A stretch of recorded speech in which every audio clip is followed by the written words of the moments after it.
السلام علیکم ورحمۃ اللہ وبرکاتہ۔ میں قابل نفرت نہ تھی، لیکن لوگ مجھ سے نفرت کرنے لگے، اور اب یقین ہے کہ اگر ماں باپ زندہ ہوتے تو اپنی بیٹی کہنا پسند نہ کرتے، اس لیے تقدیر نے وطن چھینا۔ پھر ایک غیرت مند مرد نے، جسے عرف عام میں دلال کہتے ہیں، مجھے معصوم لڑکی سے طوائف بننے پر مجبور کر دیا۔ میری کہانی سیدھی سادی سی ہے، مگر زندگی اور وقت کے داؤ بیچ اتنے سیدھے نہیں ہوتے۔ بس ذرا سا پیر پھسلنے کی دیر ہے۔ نادان عورت تو سیدھی حقارتوں کی دلدل میں جا گرتی ہے۔ حالات کے ہاتھوں یہ تباہ حال عورت پھر چاہے جتنا پکار پکار کر کہے کہ مجھے بچا لو، اس دلدل سے نکال لو، لوگ اسے طوائف ہی جانتے تھے اور اسے بچانے کے لیے ہاتھ بڑھانے سے ڈرتے تھے۔ کبھی سوچا بھی نہ تھا کہ گناہ سے نفرت کرنے کے باوجود اس بازار کی زینت بنوں گی کہ جہاں عصمت کا کاروبار کیا جاتا ہے۔ میں بنگلہ دیش کھلنا کے قریب ایک گاؤں کی رہنے والی تھی۔ جب ہوش سنبھالا، والد کا سایہ سر سے اٹھ چکا تھا۔ ہم 3 بہنیں تھیں اور میں ان میں بڑی تھی۔ غربت کی وجہ سے جب رشتہ داروں نے آنکھیں پھیر لیں تو دوسری شادی کرنے کی بجائے میں نے دوسروں کے گھروں میں برتن مانجنے کو ترجیح دی۔ ان حالات میں بڑی مشکل سے میٹرک مکمل کیا۔ ماں تو انت تک محنت سے جلد ہی بوڑھی نظر آنے لگی تھی۔ میں نے میٹرک اسی لیے کیا تھا کہ کہیں نوکری کر سکوں، اپنی ماں اور چھوٹی بہنوں کا سہارا بن جاؤں۔ اب میں نوکری کی تلاش میں در در بھٹکنے لگی۔ کہیں لوگ عزت کے بدلے نوکری کی پیشکش کرتے تو کہیں رشوت اور سفارش طلب کرتے۔ اب پتہ چلا کہ ملازمت تلاش کرنا کتنا مشکل کام ہے۔ یہ دکھ وہی لڑکیاں جانتی ہیں جو ان حالات سے گزرتی ہیں۔ جس محلے میں ہم رہتے تھے، وہاں ایک گھرانہ آباد تھا جو میاں بیوی اور 2 بچوں پر مشتمل تھا۔ گھرانے کے سربراہ کا نام صابر تھا۔ ان دنوں جب میں نوکری کی تلاش میں ماری ماری پھر رہی تھی اور ہمارے گھریلو حالات بہت خراب تھے، ایک روز صابر ہمارے گھر آیا۔ پڑوسی ہونے کے ناطے ماں نے اسے اپنا دکھ سنایا اور التجا کی کہ میری بچی کو نوکری دلوا دو۔ صابر نے ماں کو تسلی دی اور کہا کہ اگر تم مجھ پر اعتبار کرو تو میں تمہاری لڑکی کو دبئی میں ملازمت دلوا سکتا ہوں۔ بہت اچھی تنخواہ ملے گی، میں خود وہاں جا رہا ہوں اور بیوی بچے بھی ساتھ جا رہے ہیں۔ تمہاری بیٹی فریحہ وہاں میرے گھر پر رہے گی۔ میں ہر ہفتے تمہاری اس سے فون پر بات کروا دیا کروں گا۔ غربت سے مجبور ماں اس کی باتوں میں آ گئی اور حامی بھر لی۔ صابر کچھ دن کے لیے بنگلہ دیش سے چلا گیا۔ جب واپس آیا تو ماں کو خوشخبری سنائی کہ اپنی فیملی کے ساتھ وہ میرا بھی ویزا لے آیا ہے۔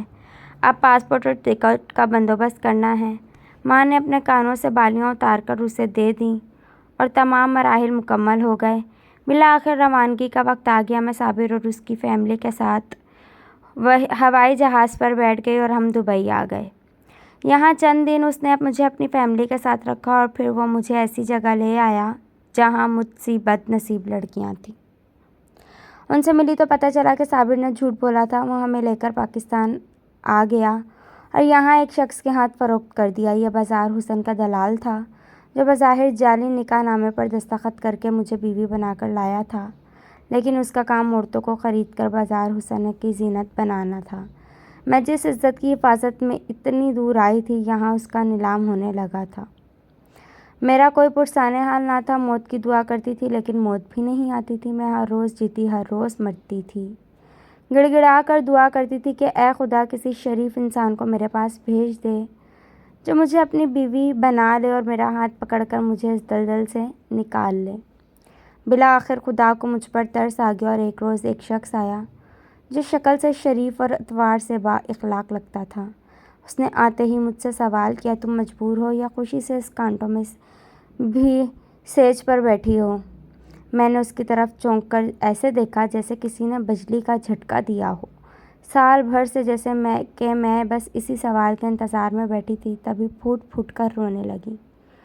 آنکھوں سے آنسوؤں کی جھڑیاں لگ گئیں، جیسے ساون بھادو کا مہینہ اپنی پوری آب و تاب سے برستا ہے۔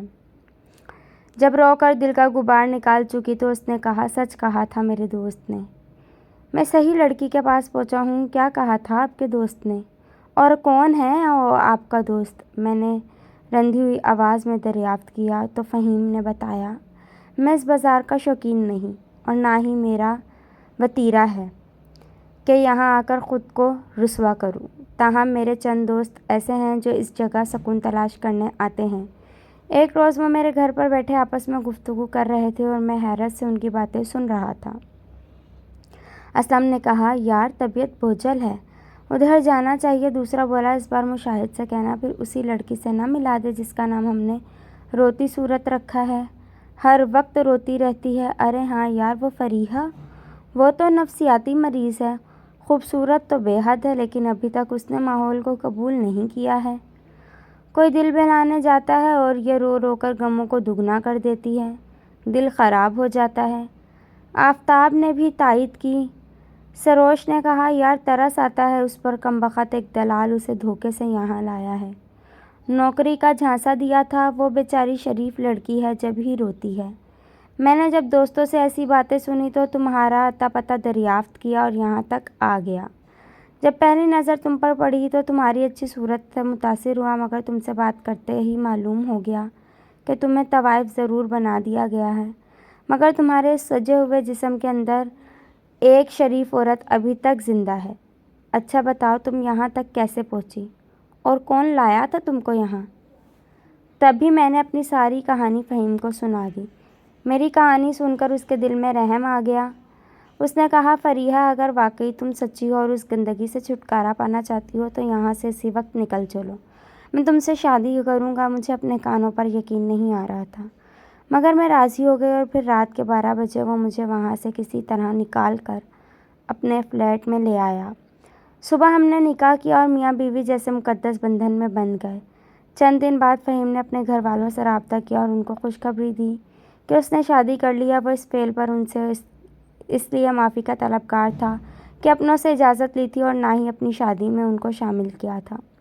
بہرحال اپنے تو اپنے ہوتے ہیں۔ انہوں نے فہیم کو نہ صرف معاف کر دیا بلکہ کہا کہ اپنی دلہن کو ساتھ لے کر گھر آ جاؤ، وہ جیسی بھی ہے ہمیں قبول ہے، ہماری بہو بن گئی ہے تو قبول کرنا ہی ہے۔ اس امید افزا جواب ملتے ہی فہیم خوش ہو گیا اور مجھے لے کر اپنے گھر والوں کے پاس گیا۔ جیسا کہ انہوں نے کہا تھا کہ بہو بن گئی ہے تو جیسی بھی ہے ہم قبول کر لیں گے۔ فہیم کے ماں باپ، بہن بھائیوں نے مجھے قبول کر لیا اور وہی عزت دی جیسی ایک بہو کو ملنی چاہیے۔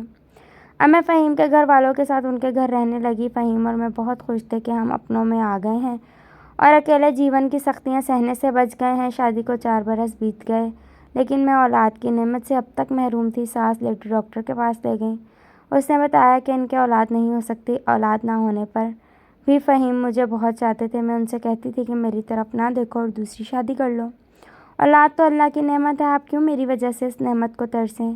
تب وہ کہتے تھے کہ تم پر کبھی سوتن نہ لاؤں گا اور کبھی دوسری شادی نہ کروں گا، تمہارا کیا قصور ہے، میں کیوں تم پر ظلم توڑوں؟ پہلے کیا تم نے کم دکھ اٹھایا ہے؟ آپ نے ایک قربانی دی ہے، اس احسان کو نہیں بھول سکتی، اب دوسری قربانی نہ دیں۔ تو فہیم کہتے تھے، جب قربانی دی ہے تو پوری طرح دوں گا، ورنہ قربانی ضائع ہو جائے گی۔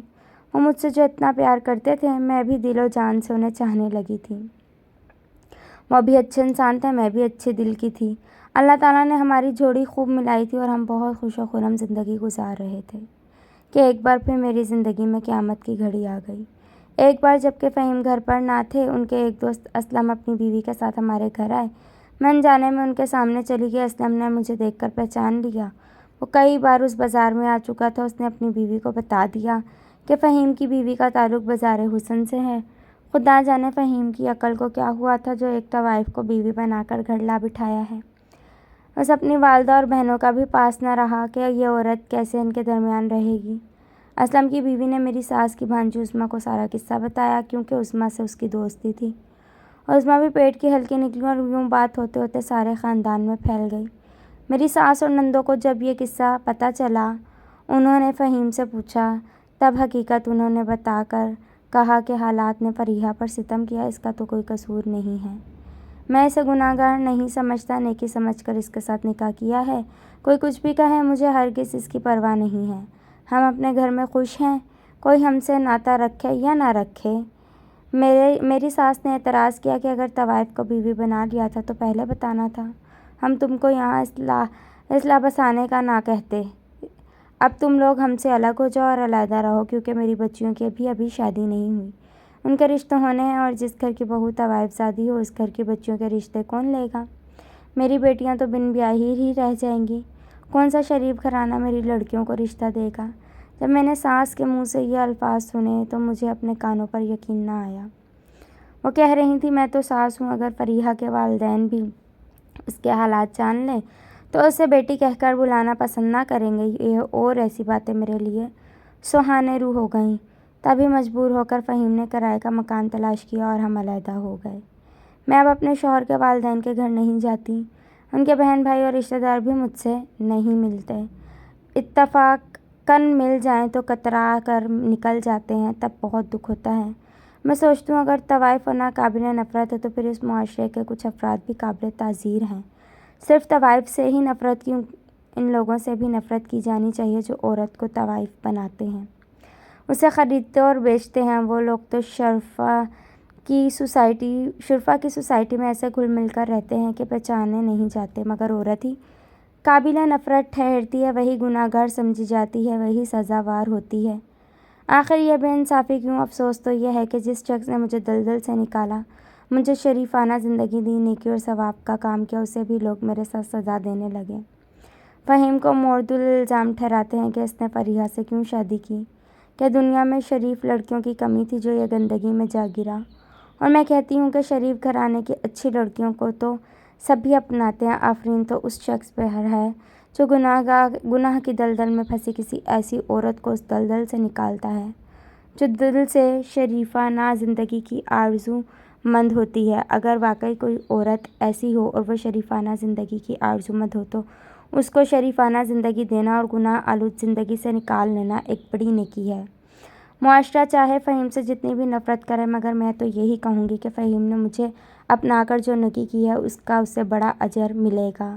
چینل کو سبسکرائب کریں۔ اللہ حافظ۔